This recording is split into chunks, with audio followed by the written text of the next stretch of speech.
This morning, there was a horrific, deadly Hamas terrorist shooting attack at the entrance to Jerusalem.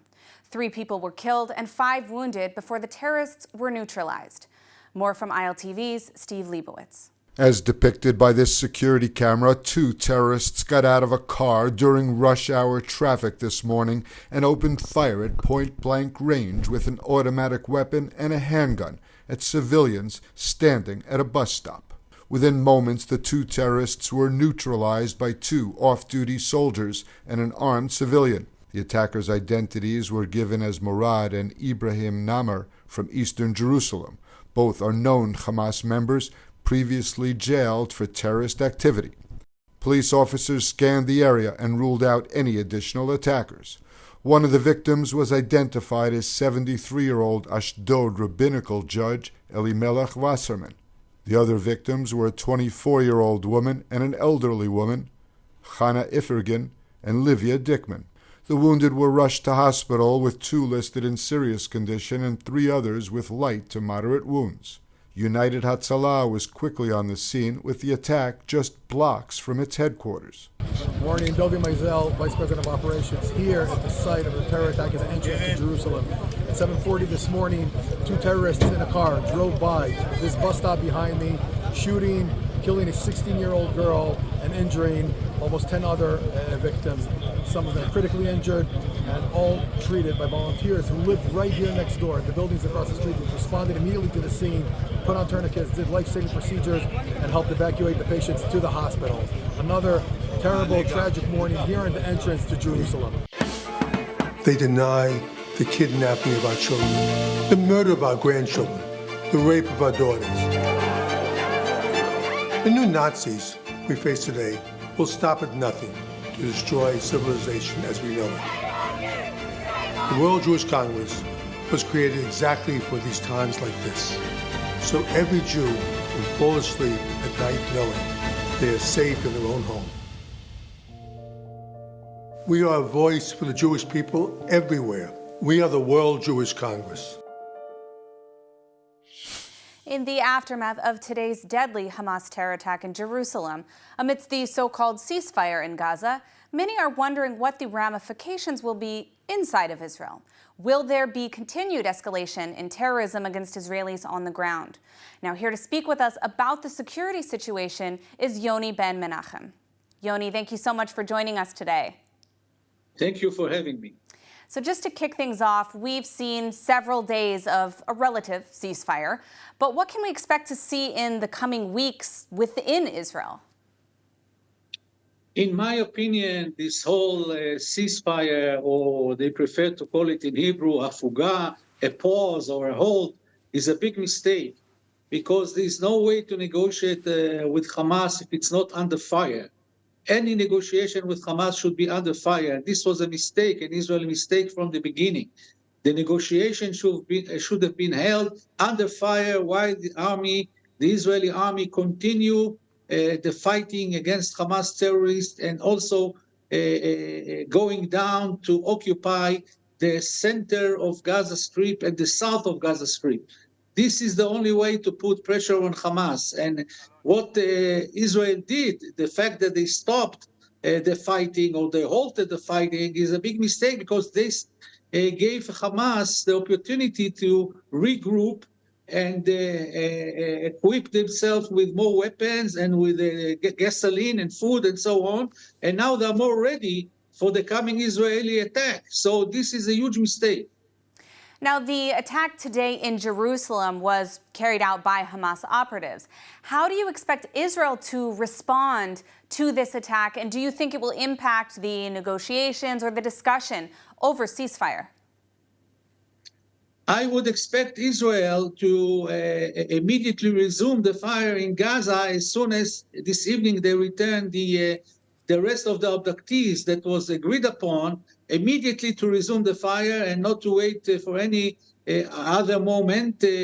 Hamas that carried out the attack in Jerusalem is the same Hamas that we are fighting in Gaza. There's no difference between them. These are orchestrated terror operations by Hamas leadership abroad, by Saleh al-Agouri, who is in charge of the Judea and Samaria and East Jerusalem, and they are operating these terror squads parallel to the war in Gaza. So this is only another continuation of the war in Gaza. Now they're trying to transfer the war into Jerusalem and into Israel. It's interesting that the Hamas is engaging in a so-called ceasefire, yet at the same time, the same group is orchestrating terror attacks within Israel. We've also seen... There's no ceasefire. As you know, even during the ceasefire, they attacked Israeli soldiers in Gaza. That's correct. So there's no ceasefire. They put explosives, bombs. They shot at the Israeli soldiers, and this is a big fraud. And I'm surprised that the Israeli army doesn't retaliate on those attacks. Well, we've also seen several violent incidents and clashes with Palestinians in East Jerusalem and also the West Bank in recent days. How is this impacting the overall security situation? People in Israel don't understand the situation that we are in. We are in a total war, not only in Gaza. We are total war in Judea and Samaria, in East Jerusalem, and even Israel itself. It's a matter of time until they will try to make other terror attacks in Israel itself. So the whole country is at war. And we have to be prepared for that. And I hope that whoever has the permit to carry weapons in Israel will go out. When he goes out, he will take the weapon with him, because it's only going to escalate. This is my prediction. Well, we are out of time, but I want to thank you so much for taking the time to speak with us today about the situation. Be well. Thank you. Thank you. Experience the power of truth with ILTV News. If you're looking for quality content and captivating visuals, join our news community and become an integral part of our team as we embark on a mission to unveil the real Israel, dismantling the web of lies and misinformation that surround reporting on Israel. By subscribing to ILTV News, you will not only have access to the latest updates, but you will also amplify our message, creating a ripple effect that carries the truth far and wide. Subscribe today and help reshape the narrative. Available on the web, Android, and Apple. 16 more hostages have been released from Hamas captivity amid the 6th straight day of a Qatari-brokered pause in fighting in Gaza. The Qatari mediation is continuing, and the pause in fighting is now expected to continue for a few more days. An additional group of hostages may be released tonight. More from ILTV's Devo Klein. The latest turnover of hostages by Hamas to the Red Cross was delayed by several hours. But this morning, 12 Israeli women and teens and 4 Thais were released from Hamas captivity. 10 Israelis and 4 Thais were handed over to the Red Cross only about 11 p.m. The group passing through the Rafah crossing into Egypt and entered Israel around midnight. 2 Israeli women with dual Russian citizenship were freed earlier in the evening as a gesture to Russian President Vladimir Putin. 4 more released Thais were also not part of the ceasefire deal, with their release taking place under an agreement with Bangkok. The youngest hostage released yesterday was 13-year-old Gali Tarshansky, taken captive from Kibbutz Be'eri on October 7th. She was grabbed as she and her father Ilya jumped out of their safe room window after terrorists set their home on fire. Her 15-year-old brother was murdered. Ilya survived and is now united with his daughter. Also released Liat Beinin Atzili, a tour guide at Yad Vashem and a dual U.S.-Israeli citizen. President Biden was thrilled. We've got some very good news to report. Liat Beinin is safe in Egypt. She's crossed the border. I talked with her mother and father. They're very appreciative, and things are moving well. She'll soon be home with her 3 children. That's all I have to say for right now. The release brings the number of civilian hostages freed from Gaza in the last week to 97, 73 Israelis and 24 foreign nationals. The IDF said earlier, ahead of the latest release, that 159 hostages are estimated to remain in Gaza. The number now reduced to 143. As part of the ongoing deal, Israel released a further 30 Palestinian security prisoners last night, bringing the total release so far to 210. The Israelis released yesterday were part of an extension of the ongoing deal, the 6th such group to be freed so far. For the pause in fighting to continue, more hostages would be released tonight and perhaps in the next few days as well. Well, Qatari-led efforts to once again extend the pause in Gaza fighting are reportedly continuing to make progress. That could mean a deal in place by this evening for the release of additional batches of Israeli hostages held by Hamas since October 7th. If there is no deal, Israel is vowing to renew the fighting immediately.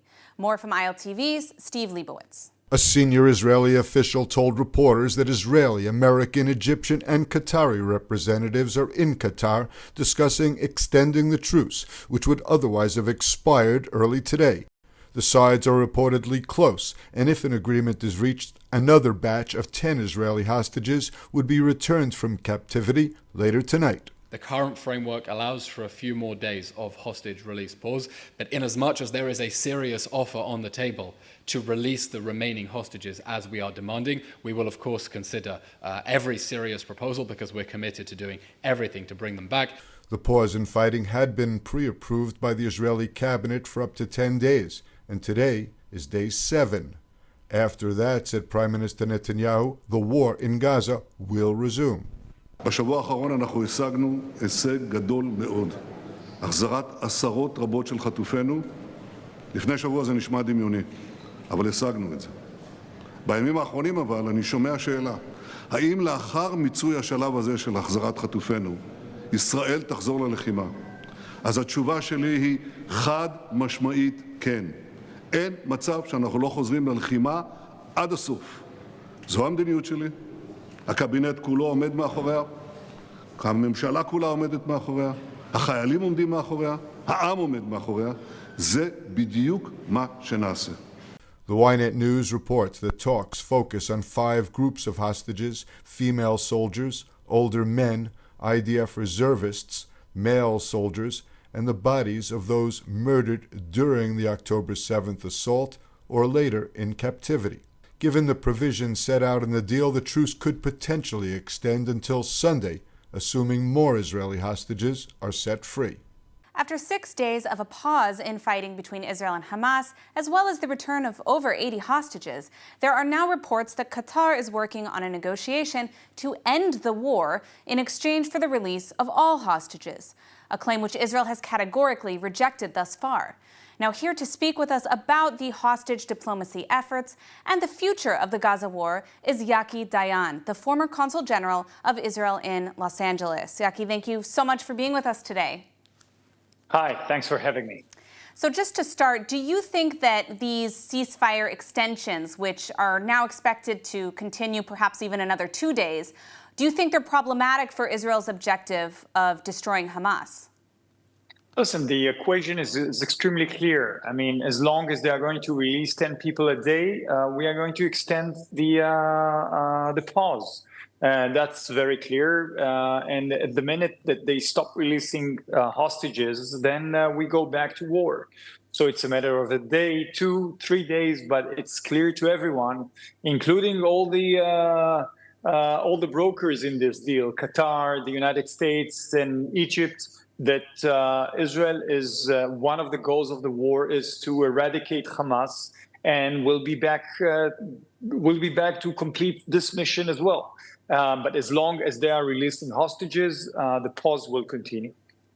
Now, do you think there's actually a realistic possibility? I know Israel has thus far denied it, but do you think it's a possibility that Israel would agree to effectively end the war in exchange for the release of all hostages, as Qatar has discussed? And why or why not? I don't see this deal, on the table. I mean, because that would not be the only demand that Hamas has, and with such a demand, you are losing one of the goals, one of the 2 goals, basically, of this war. One is releasing the hostages, and the second one is eradicating Hamas. So you give up one of the goals of this war. So if it's open-ended or for a long period, then Israel will not agree. If it's for a short, limited period of time, then we might take the deal. Yes, because releasing the hostages is a priority. Now, we have seen a lot of psychological warfare from Hamas. Is the discussion of a longer-term ceasefire, or even an extension, more of a plot by Hamas to claim in return that Israel doesn't want to secure the release of hostages as they initially claimed? Or are they really hurting to a point where they're desperate to stop the war? Now, listen, Hamas are terrorists, they are monsters, and psychological warfare is one of the instruments that they use on a daily basis. I mean, let's not forget that the atrocities that they committed on October 7th, they filmed with their GoPro cameras and distributed all of them around the world. So let's not forget that this is one of the main tools that they are using in order to intimidate, in order to frighten, to scare the population. So they are there using psychological warfare. They would like to end the war, no doubt. I mean, they don't want to see this war ending. And basically, let's face it, if the war ends now like that, that's a huge victory, huge gain for the Hamas, the terrorist organizations, and it shows Israel as a weak country here in the region, and a weak country here in the region cannot survive in the long run. So unless we are committed to eradicate Hamas, we don't have any claim, or I would say that would weaken our claim for existence in this region. Now, the hostage deals that have been made until now have faced some criticism from some who believe a better deal could have been struck, who believe that this is sort of playing to the tune of Yahya Sinwar and Hamas. Do you believe that a better deal could have been struck to ensure the release of these hostages? I do think that Israel has gained a lot of points in the negotiations, because if you remember, I mean, the Hamas started by saying that they are willing to release only the ones who have foreign passports, only the ones that have the foreign nationalities. And Israel refused. We agreed only by categories, only by first releasing the children and the women, and then the elderly people, and so on and so forth. So the initial demand by the Hamas to release only those who have foreign passports was declined, and rightly so. And we have to remember that twice Hamas tried not to fulfill their part in the deal. It was on the second day and today. And we gave an ultimatum, a deadline. And if the deadline was not met by the Hamas, we would go back to the war. So this is very clear. I think that it's on the table, and I think that's not the best deal, obviously, that there is. But considering the alternatives, this is definitely something that Israel should have taken. Mm-hmm. Now, final question. Do you think Israel is already, or will they, face pressure from the international community upon the return to fighting against Hamas in Gaza? And what do you believe they should do? Yeah. I mean, the international pressure already began, mainly by European countries, by Arab countries. All of them wants to see the war end now, and definitely they don't want the war to be resumed. We hear also voices from, but I should emphasize that eventually, at the end of the day, the only voice that counts is the United States of America. And we hear also voices from within the left part of the Democratic Party in the United States that are calling to end the war, calling for a ceasefire. But I think we are at the same page with the administration. And I'm so sorry. We're out of time for today. I didn't mean to cut you off, but we are out of time. So I want to thank you so much for taking the time to speak with us today and for your insights. Sure. While dozens of families have been reunited with their loved ones, the Bibas family has not yet had that moment, despite 10-month-old Kfir Bibas being the youngest Israeli taken hostage by Hamas terrorists on October 7th. ILTV's Devo Klein has the latest. The Bibas family, Yarden, Shiri, Ariel, and Kfir, have been held in Hamas captivity for over 50 days.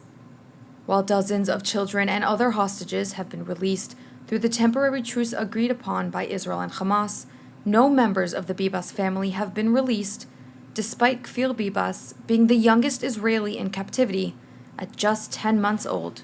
This week, it was initially reported that the family had been transferred to another terrorist organization in Gaza, but later, unverified claims from Hamas stated that the mother Shiri, along with the two young children, Kfir and Ariel, had been killed in Gaza. This is not the first time Hamas has made such claims about Israeli hostages in what has been viewed as an attempt by Hamas to stir up controversy, falsely accusing Israeli airstrikes of killing Israeli hostages. Israeli Minister Benny Gantz met with Bibas family members this week in Israel on the situation, calling the report part of brutal psychological warfare. קודם כל, אכן נפגשתי היום עם נציגים של משפחת ביבס, מפגש מאוד מאוד כואב בבסיסו ועוד יותר כואב בהתפתחות שלו, כי באמת כמו שישבנו הגיעו הידיעות התקשורתיות האלה שאין להן נימות, אבל הן מכאיבות, ואני לא יודע אם זה נכון או לא נכון, או זה חלק ממערכה פסיכולוגית שהאויבים האכזריים שלנו. The IDF has stated they are investigating the claims and are doing all they can to ensure the safe release of all hostages, including, of course, the Bibas family. Well, southern Israeli communities have obviously been devastated by the attacks on October 7th, with entire communities fractured as a result of the violence. But that isn't stopping resilient Israelis from forging ahead with the long path of rebuilding southern communities. Let's take a look. As Israel is still dealing with the October 7th massacre, Israelis from the south are showing more determination than ever to return home. This week it was unveiled that a new community is being built along the Gaza border, dedicated to the memory of Ophir Lebinstein, who served the head of Shala Negev Regional Council and was murdered in the October 7th attacks. The groundbreaking held yesterday was attended by Prime Minister Netanyahu, who laid the foundation stone at the event. היום אנחנו משנים את השם לאופיר, על שמו של אופיר ליבשטיין, זיכרונו לברכה, מנהיג, איש ארץ ישראל, איש הבנייה, איש ההתיישבות. וכאן יגדלו ילדים וילדות שהתחנכו על תרומתו, על גבורתו, על הקרבתו, ואנחנו ממשיכים לבנות. The event was attended by local council leaders from across the Gaza border communities, including Karmia, Mefalsim, Nativ HaSara, Yad Mordechai, and Zikim. נשמיד את החמאס, נחזיר את כל החטופים, ונדאג שעזה לא תהווה יותר איום, נשקם את כל היישובים, נבנה את אופיר, ועוד רבים אחרים. As the Gaza-Israel war continues, thousands of residents of the Gaza border communities have been evacuated due to the security threat, though many are already planning to return and rebuild as they demonstrate at the event in the newly formed community of Ophir. At age 100, former U.S. Secretary of State and controversial Nobel Prize winner Henry Kissinger has passed away. Let's review some of his contributions to the world. Henry Kissinger, former U.S. Secretary of State, as well as former National Security Advisor, served under both President Nixon and Ford. Born in Germany and escaping the Nazis to the United States as a child, Kissinger was the first Jewish Secretary of State in the U.S. He played a pivotal role in many controversial foreign policy efforts, including the Vietnam War and the formalization of diplomatic relations between China and the United States. In 1973, Kissinger was awarded the Nobel Prize for his work enabling the ceasefire and effective end to the Vietnam War. In Israel, he is remembered for his friendship with former Prime Minister Golda Meir and for his assistance to Israel, albeit begrudgingly, during the Yom Kippur War. Kissinger was also crucial for Israel in tough diplomatic negotiations over the Golan Heights in the 1970s. After his time in government, Kissinger continued his involvement in the private sector, consulting on international affairs. Kissinger leaves behind his wife Nancy and two children from his first wife, Anne Fleischer. Let's take a look at the weather forecast. Partly cloudy skies are expected tonight with lows of around 11 degrees Celsius or 72 degrees Fahrenheit. Tomorrow, skies will clear up and temperatures are expected to reach highs of 22 degrees Celsius or 72 degrees Fahrenheit, with steady rises in temperature expected over the weekend. That's all for today's news. For more updates from Israel on all your devices, check out our ILTV channels, subscribe to our ILTV newsletter, and don't forget to check out our new and improved website, ILTV.tv, with all the latest news from the heart of the State of Israel. I'm Emily Schrader. Be well, and thank you so much for watching.